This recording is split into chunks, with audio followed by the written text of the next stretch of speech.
Sveiki, mes po ilgos kelionės pagaliau pasiekėm savo tikslą, tai yra Grūto parkas, labai didis traukos centras Lietuvoje ir mes bandysime atrasti tikrąją, nesuvaidintą, nesumeluotą tiesą. Faktus padės išsiaiškinti gerbiamasis istorikas Arminas Taškis. Parke gelto klevai, lapai skraidė lengvai vėjyje. Saulė plaukė žemę aukso vakaro žaisme. Ta galva su Veimare. Ne. Čia kai tankai važiavo. Tankai važiavo.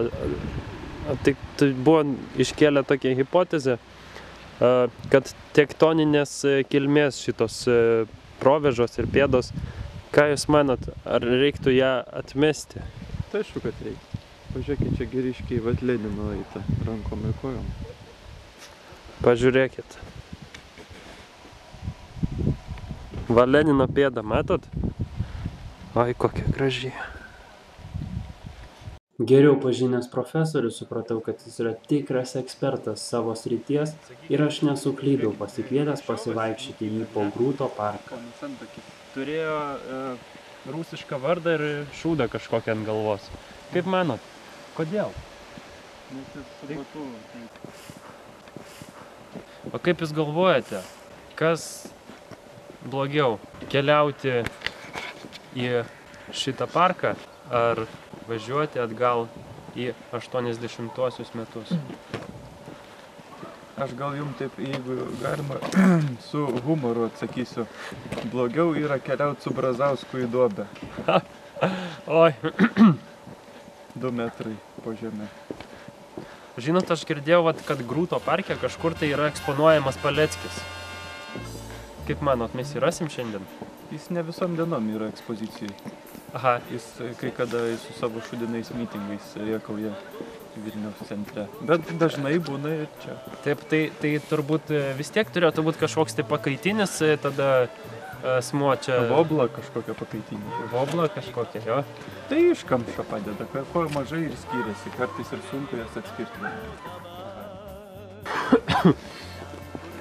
Kažkaip ironiškai juokinga, kad už įėjimą į Grūto parką mokame eurais. Rubliais turbūt jau reiktų nebe 10 kvadratų kasos būdelės, o 100. Penkmečio planai. Pasiteisino ar ne? Tai aišku pasiteisino. Tai bet koks planas ir jisai yra kūriamas, kad pasiteisino. Žinot, kaip yra toks anekdotas ir susitaupo rusas pinigų jau mašinį nusipirkti. Ateina į parduotuvę Žigulio pirkti 9-uko ir tada sako pardavėjas, gerai, ateikit po 5 metų, atsiimt. Aš matot, ryte einu į kirpyklą, tai galėčiau tik vakare. Ir vat anekdotas. Labai iš tikrųjų smagus nutikimas. Matot, laikas anksčiau kitoks būdavo, todėl taip ir planuodavo. Kai laikas pasikeitė, tai dabar ir planuojam trumpai. Teisingai. Teisingai suprasti. Labai yra viskas gerai. Taigi į priekį. Tai ko ne į priekį? Tai gerai. Į priekį gerai. O atgal? Tai čia gal atvirkščiai? Ne atvirkščiai. Čia viskas taip, tai kaip jeigu mes apsukam, tai gaunasi, kad išangė. Jis jau ir nusisukęs, žiūrėk, ir ką daro homoseksualas. Bet priekis irgi pasikeičia. Priekis pasikeičia. Ir tada vėl važiuojame priekį. Taip. Taip iš esmės, tai tada gaunas, kad toks dviratis 2 žmonėm, kai tu vienas mina į priekį, o kitas žiūri į nugarą, bet irgi mina į priekį. Į nugarą, bet ir į išangę. Ir išangę. Tai mes buvom Sovietų Sąjungoje tie, kurie žiūrėdavo visada į išangę. Jo. Ir važiuodavo atgal. Nu, ne į tą priekį. Taip, ne į tą. Nes priekis ne taip pusėje buvo. Ir šiaip moskvyčiai būdavo seniau. Tai galas, tai priekis visiškai vienodi, tai nei ten atskirsi. Kur tu čia važiuoji, nei ką. Tai nieks ten net nenorėdavo.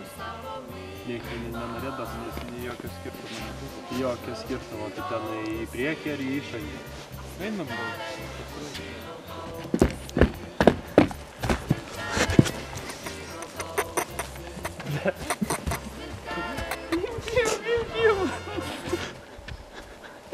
Keturių komunarų skulptūra.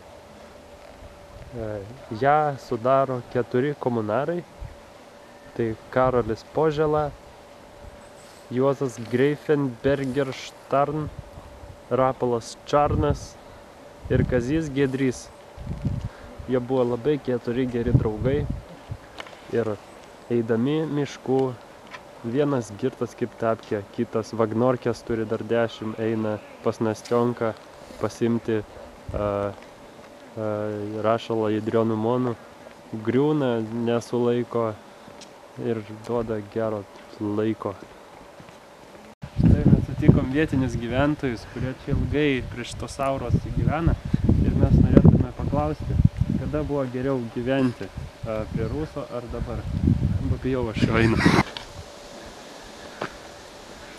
Skruzdėlės, miško sanitarės. Tai kodėl čia visur pilna tiek šūdo? Va, klausimas.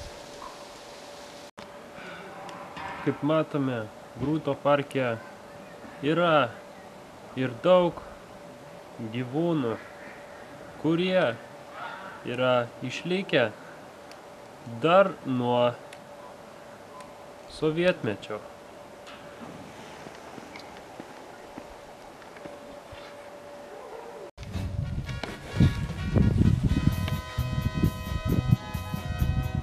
Štai, radome paminklą, moteris su penio galu rankose. Falo imitatorium ir vat, istorikas Arminas Ponas papasakos, kur jisai stovėjo ir kodėl. Jisai stovėjo Valakampiuose. Tai va, Grūto parko paslaptis yra išaiškintos, faktai sudėti, tiesa atskleista, filmo pabaiga. Ir laiminga aš dainuoju, nes to žemėj gyvenu. Kilkit balti balandžiai, neškit dainas ant sparnų. Kilkit balti balandžiai, daug mano žemė kelių, žemė. Ar čia rimtai viskas Ivanausko? Čia Ivanausko viskas? O tai ką mes čia tada šnekėjom? Ką mes čia važiavom iš viso, tai Kaunegi yra? Kelių šviesių ir plačių, mano žemėj dainos skamba, duona saulės čia pilna. Nuo vaikystės į nuo lopšio, man brangi ir artima.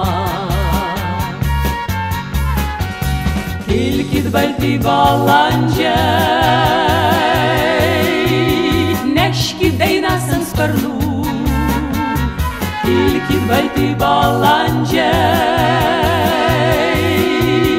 daug mano žemė kelių, šviesių ir plačių. Tiek žemė kelių, šviesių ir plačių. Mano žemėj nėra krašto, pasiklystum tarp žiedų.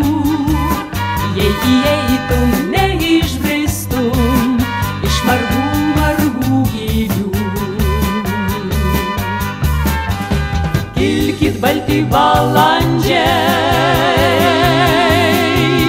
neškit dainas ant sparnų. Kilkit balti balandžiai, daug mano žemė kelių, šviesių ir plačių. Žemė kelių, visiems atvirų, žemė kelių.